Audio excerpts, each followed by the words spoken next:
السلام علیکم۔ میری ماں اسکول جاتے ہوئے مجھے 2 آنے دیتی تھی، ایک آنا میرے لیے اور دوسرا آنا میرے ساتھ پڑھنے والے بچے کے لیے یا راستے میں کسی غریب کو دینے کے لیے ہوتا تھا۔ یہ بات عبدالستار ایدھی نے اپنے پرانے دور کو یاد کرتے ہوئے خود کی۔ عبدالستار ایدھی کو تو آپ سب جانتے ہوں گے۔ عبدالستار ایدھی بابا خدمت، لاوارثوں کے وارث، یتیم بچوں کے دادرس، لاوارث پیدا ہونے والے بچوں کے لیے فرشتہ تھے۔ عبدالستار ایدھی 28 فروری 1928 کو بھارت کی ریاست گجرات کے شہر بانٹوا میں پیدا ہوئے۔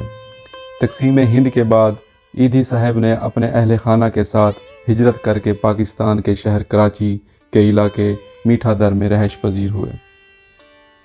پاکستان کو آزاد ہوئے صرف ابھی 4 سال ہی گزرے تھے کہ انہوں نے 1951 میں 1951 میں اپنی تھوڑی بہت جمع پونجی سے ایک دکان خریدی اور اس میں ایک ڈاکٹر کی مدد سے ڈسپنسری قائم کر دی، جس کا نام میمن والنٹیئر کور رکھا اور دکھی انسانیت اور غریب انسانیت کی خدمت کا آغاز کر دیا۔ لیکن اس نام کو میمن برادری ایک ذات تک محدود رکھنے کا خیال آیا تو اس کا نام تبدیل کر کے مدینہ والنٹیئر کور رکھ دیا۔ انہوں نے غریب انسانیت کی خدمت خلق کرنے کی ایک ایسی مثال قائم کی جو صدیوں تک کوئی اور قائم نہیں کر سکتا۔ وہ دن رات خدمت خلق کر رہے تھے کہ کراچی میں 1957 میں فلو کی وبا پھیل گئی۔ انہوں نے بہت تھوڑے سے فنڈ ہونے کے باوجود بھی کراچی کے مختلف علاقوں میں قائم کیے اور اس فلو کے مریضوں کو مفت علاج اور ادویات فراہم کی۔ بس ان کا یہ کرنا تھا تو اللہ کو ان کی یہ ادا ایسی پسند آئی کہ گویا اللہ نے جیسے ان کا ہاتھ ہی پکڑ لیا ہو۔ ایدھی کے اس اقدام کو کراچی کی عوام نے بہت پسند کیا اور پھر پیسے والے لوگوں نے اور تاجر برادری نے ان کی دل کھول کر امداد کی۔ ان کے پاس فنڈ اتنی مقدار میں اکٹھا ہوا کہ انہوں نے اس امدادی رقم سے ڈسپنسری کی پوری بلڈنگ ہی خرید لی اور پھر اس بلڈنگ کا نام ایدھی فاؤنڈیشن رکھ دیا، جس میں ایک زچگی سینٹر اور ایک نرسنگ سکول کھول دیا جہاں نرسوں کو ٹریننگ دی جانے لگی۔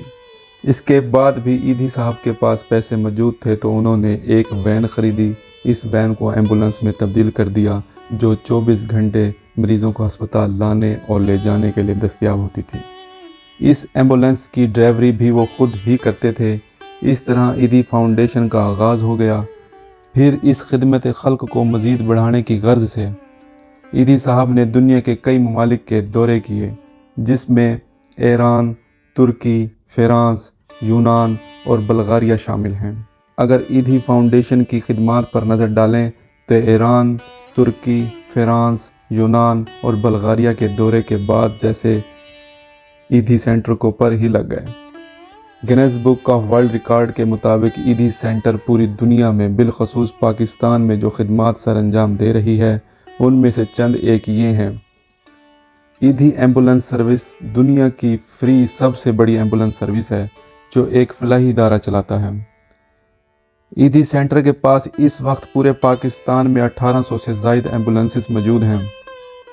ایدھی سینٹر کے پاس 2 ایئر کرافٹ اس وقت موجود ہیں، لیکن اس رپورٹ کو دیکھیے جس میں فیصل ایدھی 5 اور ایئر کرافٹ لینا چاہتے ہیں، جس کی ڈیل امریکہ اور رشیا سے چل رہی ہے۔ ایک helicopter ambulance, 28 life boats ambulance بھی موجود ہیں۔ اس کے علاوہ موبائل میت سرد خانہ اور ملک کے مختلف مقامات پر 180 میت سرد خانے بھی بنائے گئے ہیں۔ ایک میت سرد خانے میں 30 باڈیز رکھنے کی گنجائش موجود ہے۔ سرد خانوں میں رکھی گئی باڈیز کو اگر 3 دن تک کوئی شناخت نہیں ملتی تو ان کو پورے اسلامی طور طریقے کے ساتھ کراچی میں ایدھی قبرستان میں دفن کر دیا جاتا ہے۔ اس قبرستان میں تقریباً اب تک 1 لاکھ سے زائد افراد دفن کیے جا چکے ہیں۔ اس کے علاوہ میرج بیورو سینٹر، پاگل خانے، سکولز، پناہ گاہیں، زچگی سینٹرز، معذور افراد کے لیے سینٹر، ایدھی لنگر خانے، بے شمار مہاجرین کیمپ، یتیموں کی پرورش سینٹر، لاوارثوں کی کفالت سینٹر، لاوارث بچوں کو گود لینے کے مرکز، بلڈ بینک اور قدرتی آفات و حادثات سے نمٹنے جیسی خدمات سر انجام دے رہی ہے۔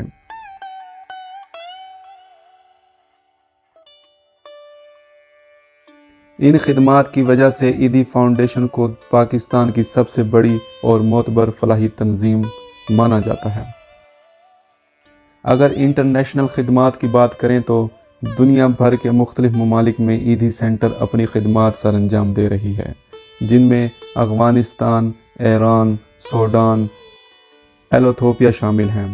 اس کے علاوہ دنیا کے ترقی یافتہ ممالک جیسے امریکہ، انگلینڈ، آسٹریلیا میں بھی ایدھی سینٹر قائم ہیں اور اپنی خدمات سر انجام دے رہے ہیں۔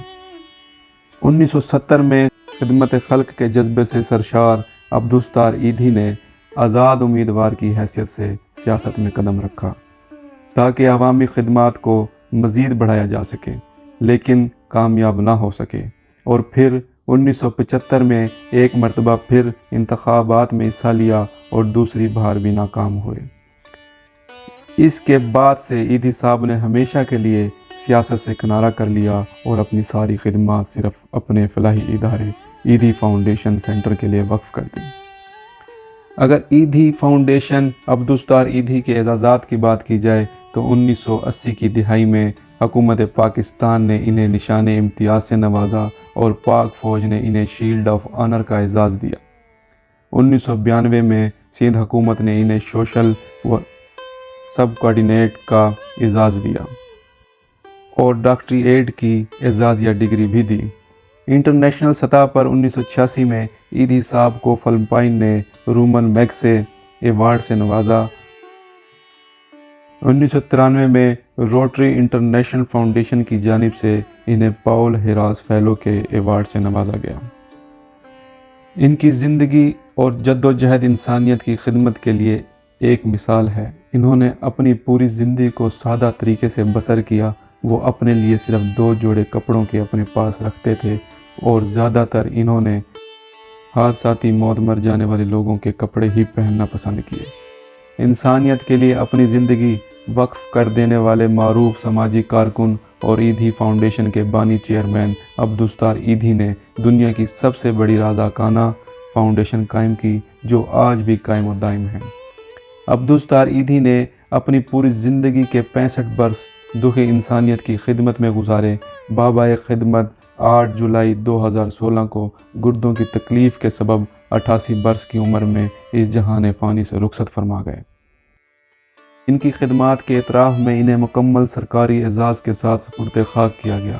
ان کی نماز جنازہ پورے ملک کی سیاسی و سماجی شخصیات نے ادا کی اور اس کے علاوہ پاکستان کی فوج کے army chief general Raheel Sharif, وزیر اعظم پاکستان اور 4 صوبوں کے گورنر نے بھی ادا کی۔ اس طرح دکھی انسانیت کی بے مثال اور لاجواب شخصیت بابا خدمت عبدالستار ایدھی ہم میں نہیں رہے۔ لیکن اب کچھ مسائل ایسے ہیں جو اس ادارے کو آگے لے کر چلنے میں رکاوٹ کا کام کر رہے ہیں، جس میں سب سے بڑی وجہ فنڈز ہیں جو عوام پہلے عبدالستار ایدھی کو دیتی تھی، اب کافی کم ہو چکے ہیں۔ آپ سنیے فیصل ایدھی کی زبانی۔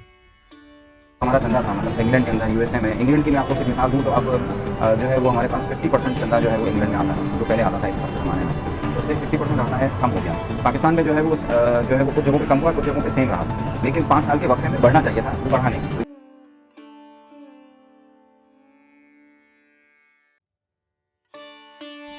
ہم سب کو چاہیے کہ ہم اس فاؤنڈیشن کو آگے بڑھائیں جیسے بابا خدمت کے دور میں تھی، کم سے کم اس کو اتنی پوزیشن پر تو بحال رکھیں، اور صرف یہ ہمارے فنڈ سے ہی ممکن ہے۔